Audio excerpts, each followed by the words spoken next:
മറ്റൊരു പുരുഷനെ അങ്ങനെ കല്യാണം കഴിച്ചിരിക്കുന്ന അവസരത്തിൽ പ്രഗ്നൻസി പിന്നീടുള്ള കാര്യങ്ങൾ തുടങ്ങിയ കാര്യങ്ങൾ വരുമ്പോൾ എങ്ങനെയാണ് രാഹുൽ മാങ്കൂട്ടത്തിൽ ഈ പെൺകുട്ടിയുമായി വിവാഹബന്ധം സ്ഥാപിക്കാനാകുക? ലൈംഗിക പീഡന പരാതിയിൽ മുൻകൂർ ജാമ്യത്തിനുള്ള നീക്കം സജീവമാക്കിയിരിക്കുകയാണ് പാലക്കാട്ടെ MLA രാഹുൽ മാങ്കൂട്ടത്തിൽ.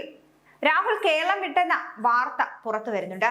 ഇതിനിടെ രാഹുൽ മാങ്കൂട്ടത്തിൽ നിർബന്ധിച്ച് ഗർഭിണിയാക്കി പിന്നീട് അതുപോലെ തന്നെ നിർബന്ധിച്ച് അബോഷണാക്കി എന്ന് ആരോപിക്കുന്ന പെൺകുട്ടി വിവാഹിതയാണെന്ന വെളിപ്പെടുത്തലുമായി രാഹുൽ ഈശ്വർ രംഗത്ത് വന്നിട്ടുണ്ട്.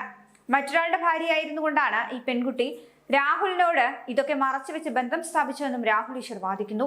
ഇതിന്റെ സത്യാവസ്ഥ പുറത്തു വരണമെന്നും രാഹുൽ തന്നെ ഈ പെൺകുട്ടിയെക്കുറിച്ചുള്ള വസ്തുതകൾ വെളിപ്പെടുത്തണമെന്നുമാണ് രാഹുൽ ഈശ്വർ ആവശ്യപ്പെടുന്നത്. അതേസമയം ഈ ഒരു വിഷയത്തിൽ നേരിട്ടെത്തി മുഖ്യമന്ത്രിക്കാണ് യുവതി പരാതി നൽകിയിരിക്കുന്നതെന്നാണ് അറിയുന്നത്. ഇവർ തമ്മിലുള്ള സംഭാഷണങ്ങളും ചാറ്റുകളും അടക്കമുള്ള ഡിജിറ്റൽ തെളിവുകളും മെഡിക്കൽ രേഖകളും പരാതിക്കൊപ്പം നൽകിയിട്ടുണ്ടെന്നും അറിയുന്നു. ശരിക്കും ഈ ഒരു വിഷയത്തിൽ ആരാണ് തെറ്റ് ചെയ്തതെന്ന് നിങ്ങളുടെ അഭിപ്രായത്തിൽ തോന്നുന്നു? നിങ്ങളുടെ അഭിപ്രായങ്ങൾ കമന്റിലൂടെ കുറിക്കൂ.